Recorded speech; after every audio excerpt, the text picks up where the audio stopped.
board, and it was brought to my attention that the name tags here are not visible from beyond the first row. So could we start with John over on the side here and just let you know who we are? My name is John Conrad. This is a mic test, actually. Is that okay like that? Okay. Up a bit? Okay. I'm a lame duck. Thank you. Again?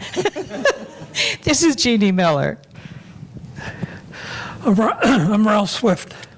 And I'm Steve Smith. I'm president of the board. I'm going to use my loud mouth. I'm Misty Keys. I'm Barbara Storr. I'm the timeshare representative on the board. Phil Birdsall. I am presently the vice president of the board.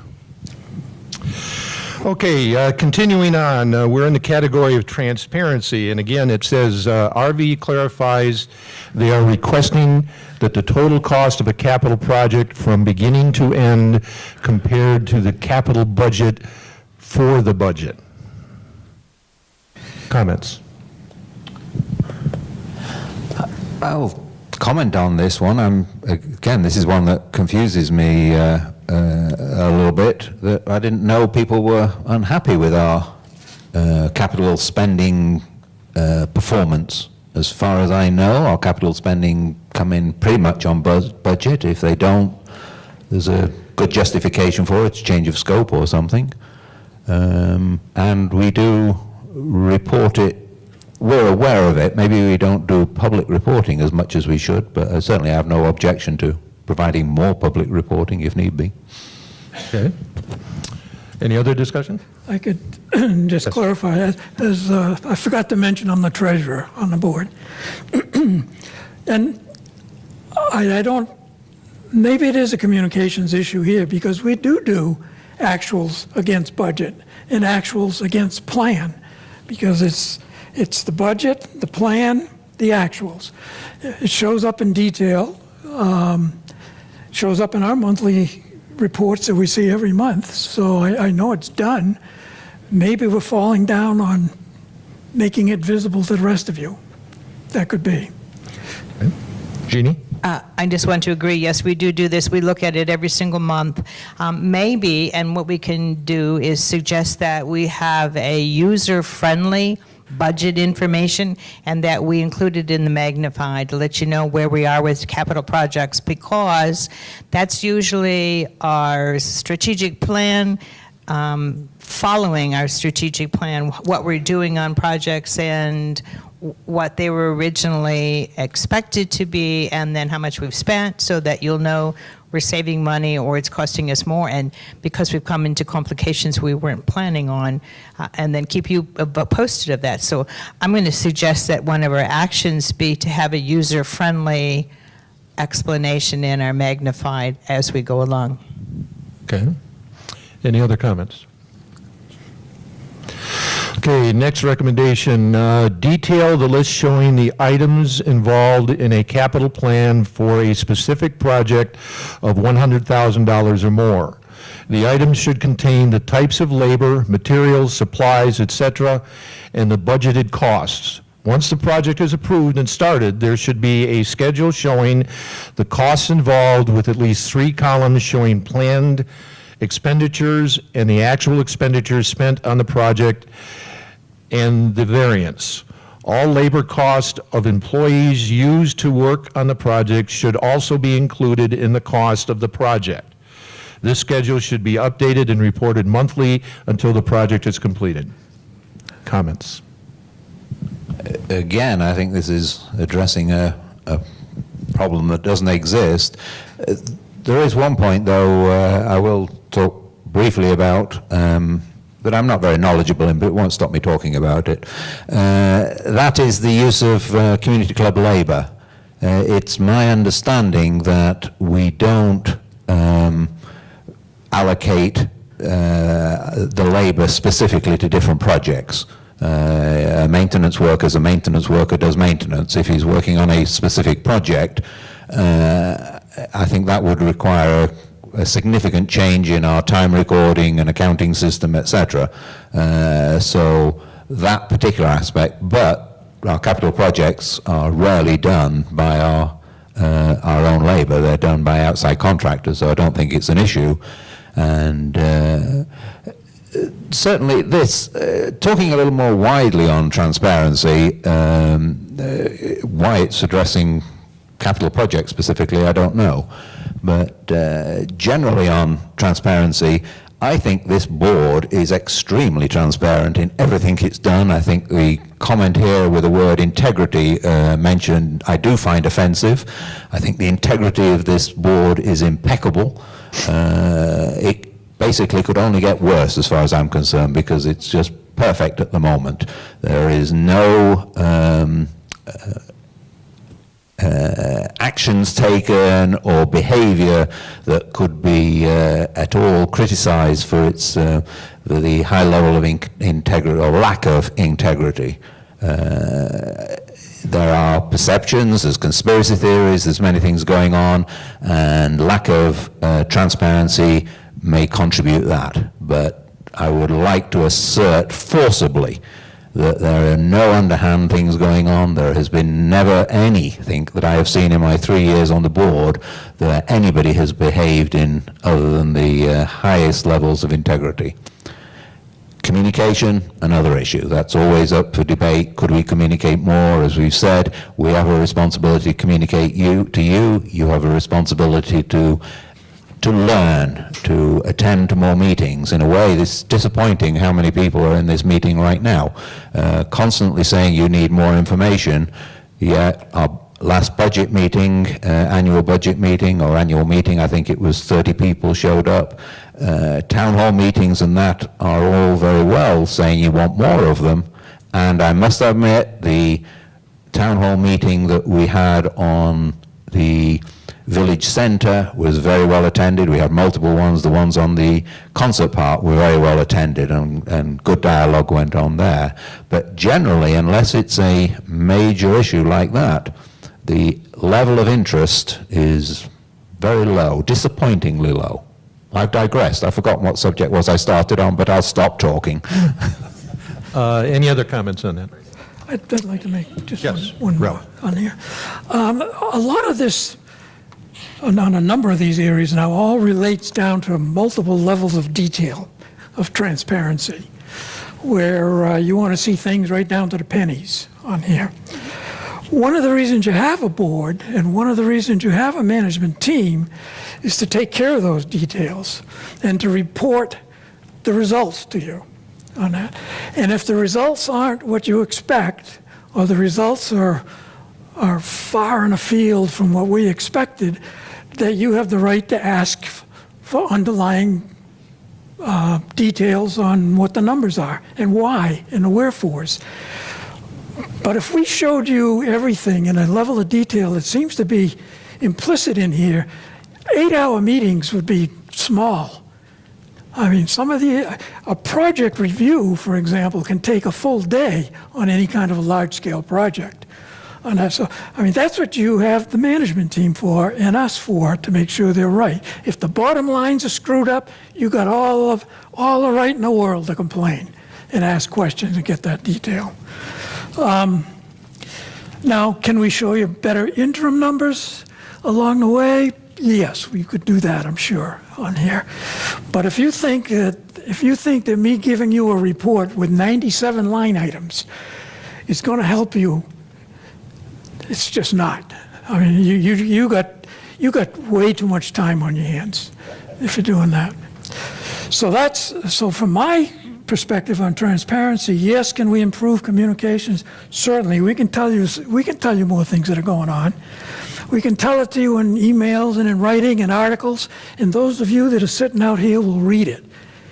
The other 12,400 people probably aren't even going to read it on that. So just be aware that a lot of the things we do are supposed to be saving you time so you can enjoy your, quote, retirement.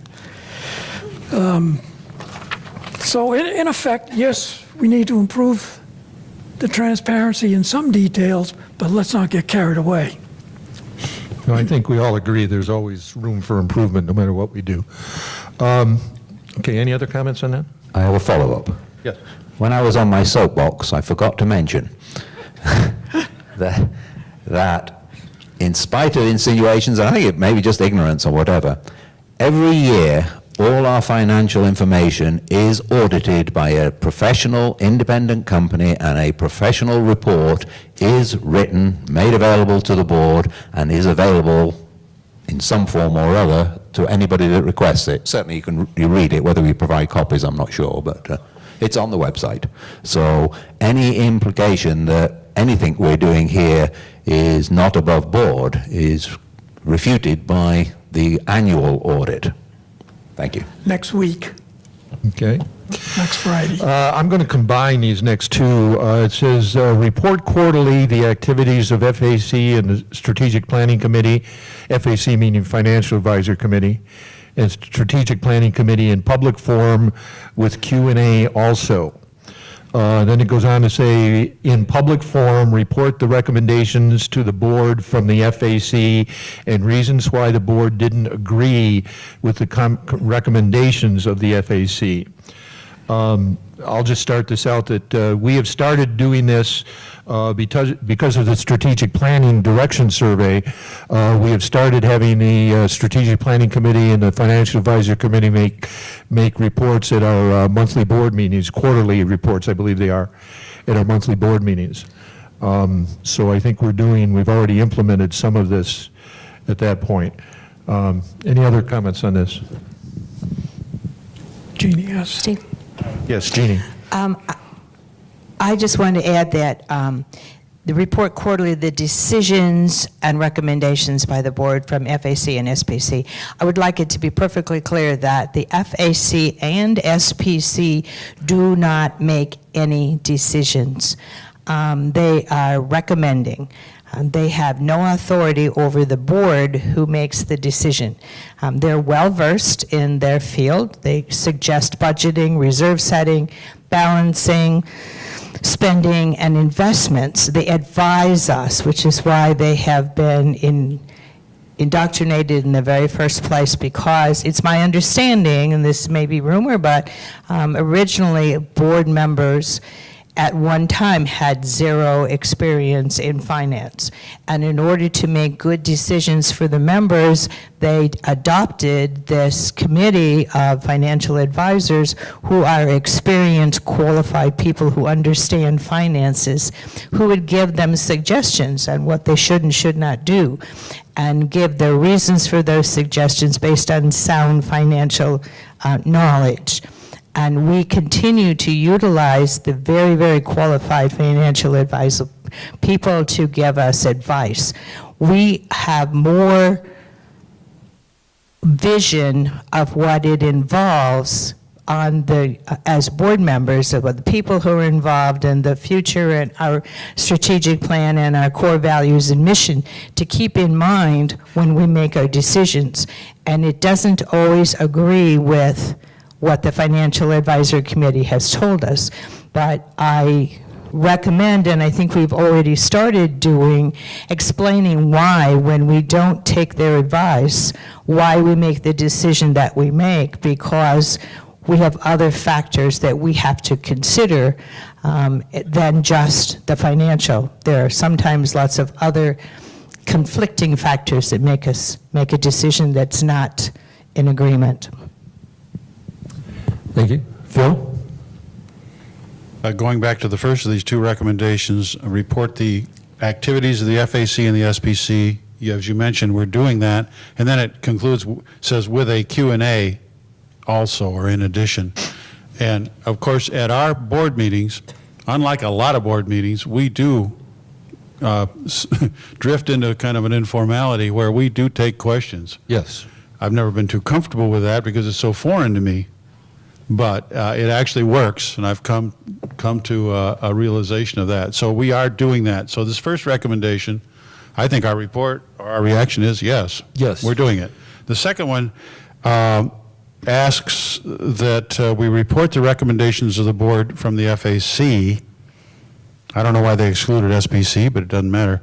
And I agree with that one, and I think that's been stated. The second half of that, though, is, and that we state the reasons why the board didn't agree with the recommendation of the FAC, if that's the case. That's more troublesome to me because, using John again, John may vote a certain way on a matter, and I may vote the same way, but we might have two different reasons. Right. And I'm not inclined to make any commitment to anybody that I'm going to necessarily explain all that. So I don't know that I can support that as written, but the first half, definitely I support. Okay. I'd just add to that, I think it's the president's responsibility to collect the opinions of the board members and in the president's report or magnified or one of those, express the consensus of the board. Yeah. And I'm going to say that this specifically deals with the FAC because of the situation with the new police department. So I don't know that for a fact. But okay, any other comments on that? Okay, moving on, transparency. Based on the success of the ad hoc committee on the turf building, consider using that as a model for other projects as appropriate. I'll start this out because I think we're already there, if I'm not mistaken. Even though the turf care building is far from being completed, so we don't know where we're going to end up with that. But we have already asked that same group that same ad hoc committee to help us out with the renovation of the fire department, if I'm not mistaken. So we are using them, and that concept, we are using that on other projects. Any other comments on that? I do. Ralph? Yeah. I can't say with all confidence that the ad hoc committee has been successful. We won't know that until the turf care building is done. And that's what, a year from now or thereabouts, or 3/4 of a year from now? At the end of that project, then we can sit down and say, yes, this is what we planned, yes, this is what happened, yes, this is why it happened, and yes, this is the result on that thing. And you may laugh at this, but what some people call value engineering, I call cheapskate engineering. And schedules are important. The ongoing relationship with vendors is important. I mean, those are all the things this ad hoc committee has yet to prove to me until the project is done successfully. If this project is complete and every vendor hates our guts and will never show up again, that's a failure of that committee as far as I'm concerned. So I'm in favor of the committee, I'm in favor of trying it, and I'm in favor of letting it continue for now. But don't take it as a given yet, in my mind. No, I agree. We have to wait to see that building standing and how it worked out. Next one, require that an independent project manager be assigned to all capital projects to minimize construction errors and cost overruns. RV defines an independent as someone not affiliated with the vendors performing the work. Comments? Okay. I actually asked Mr. Weber to clarify current practice in that regard, and his response to me was, in essence, we already do that. We do this with either employees or independent contractor inspectors on basically all projects. Upland Design, which we use frequently, is also involved in that process of verifying the quantity and quality of the work being done. So if you want to technically say, yes, we adopt this, we can, but the fact is Something we already do. are doing. Yeah, okay. I agree. And also, again, it's, I believe, addressing a problem that has yet to be identified. I mean, projects move forward pretty smoothly, and there's no reason to believe that any change is necessary. But we're open to it. Well, yeah, okay. Steve? Yes, ma'am.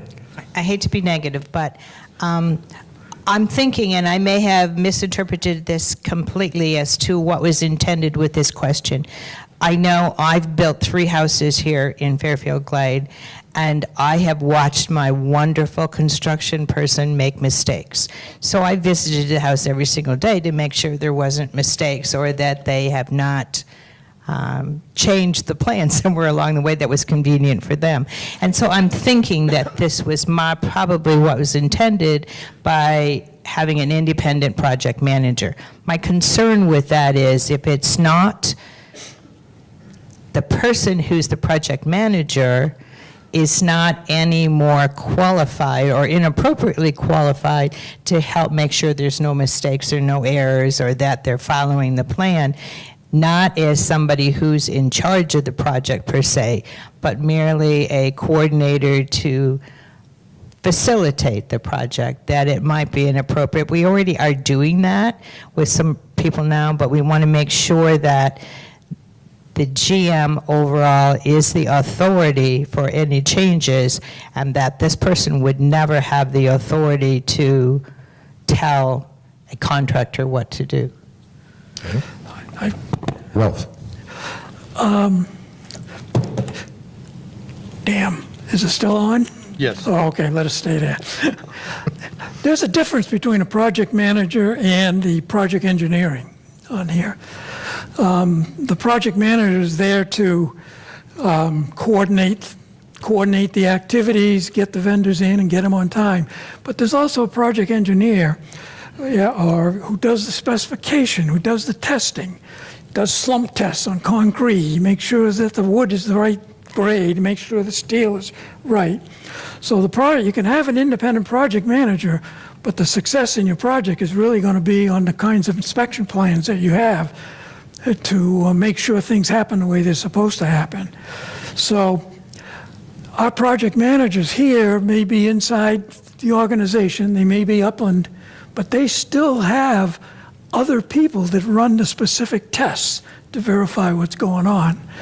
So I think, I can't think of a project here that the 3 years I've been, well, the 10 years I've lived here, that have had a major project error or hardly even a cost overrun, except for those kinds of overruns that involve a lot of earth moving.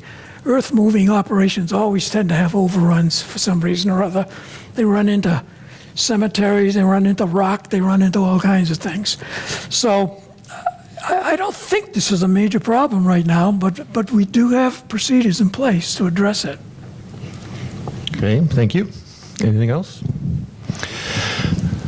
Well, I just wanted to, again, be the devil's advocate. We don't have a kitchen in the CCC. I don't know how that happened. That's not a project manager issue. That's the specs issue when they develop the plans. And we don't want to get into that right now, but Yeah.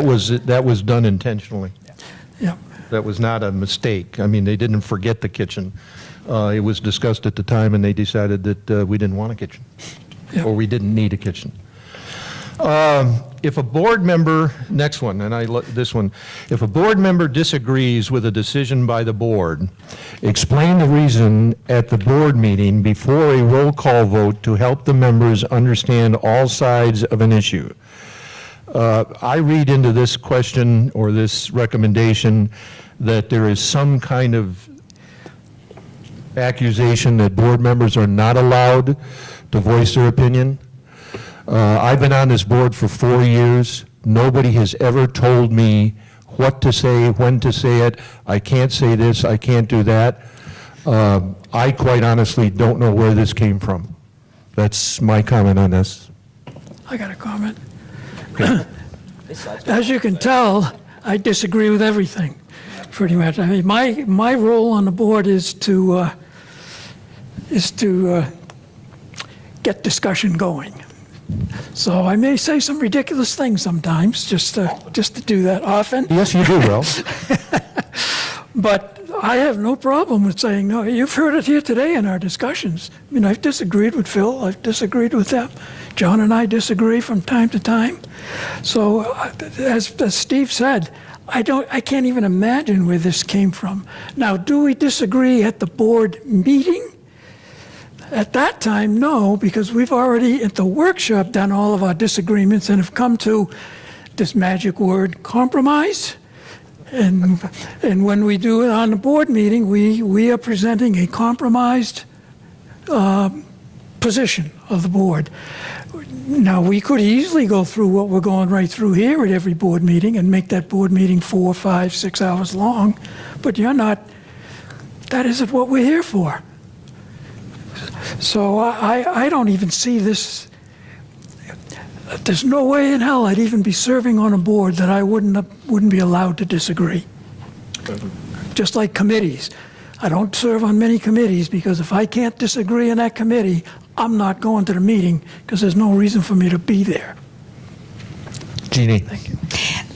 I think I understand where this came from because I'm getting it at home. You attend or observe our meetings on Thursday morning. They're short and sweet and simple. Here's the motion. Everybody says aye, and we move on. What they don't realize is we spend 8 hours the day before talking about all of these questions. And because I am the newest person on the board and I'm learning what's going on, I ask some questions like, why are we doing this? Why didn't we put a kitchen in CCC and whatever? And most all of the time, as Ralph said, we come to a conclusion. We may disagree with things because of lack of complete knowledge of what's going on.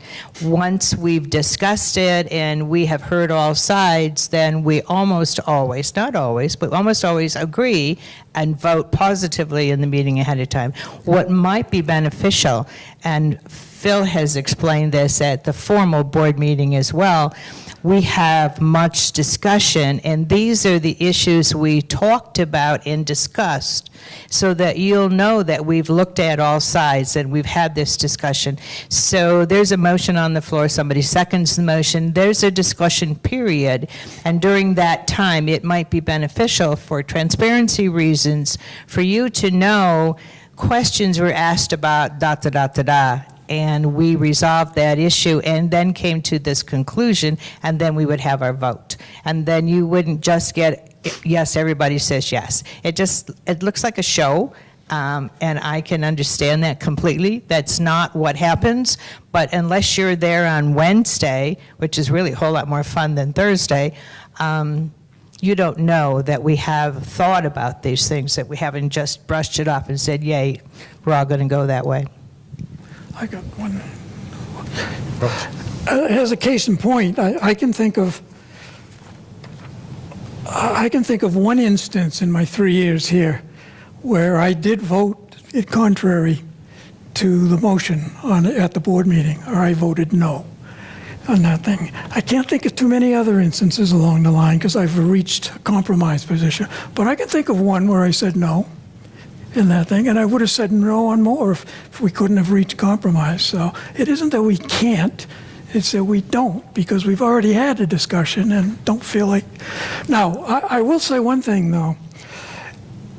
When we make a motion on PRs, and we have the person standing, and we have the department manager stand up and then do the justification for the PR, and we vote on that, I mean, there might be time in there where if there's, we don't know there's a disagreement yet, but a couple of the opposing views might be made at that time before we actually vote, just so you know what's going on. But as far as doing a detailed motion by motion rehash of the workshop is a waste of time. Okay. John? A couple of thoughts here. One is, there's, as you see, the way we operate here, we're in constant disagreement, but at the end of the discussion, we generally modify what it is, what the motion's going to be. Sometimes we can't. I mean, if it's a PR, it's a fixed amount, it's either got to be yes or no. But many of the things are, should we move forward with this? Should we delay it a month? Should we, there's a lot of flexibility in what we decide as a board we want to do. Yeah. And that's, for the vast majority of cases, that's what happened. Yeah. If everybody is in unanimous agreement, we just rubber stamp and proceed, and it then appears in the meeting the next day.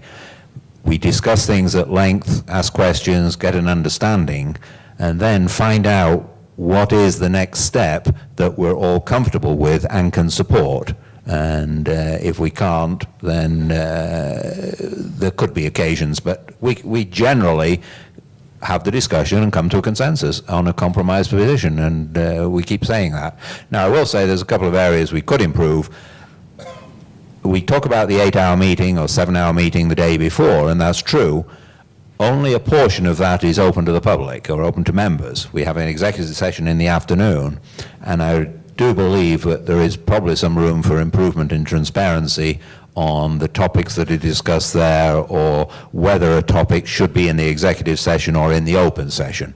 I think that is a legitimate discussion we could have. I agree. But other than that, there's a lot of dissension. Thank you.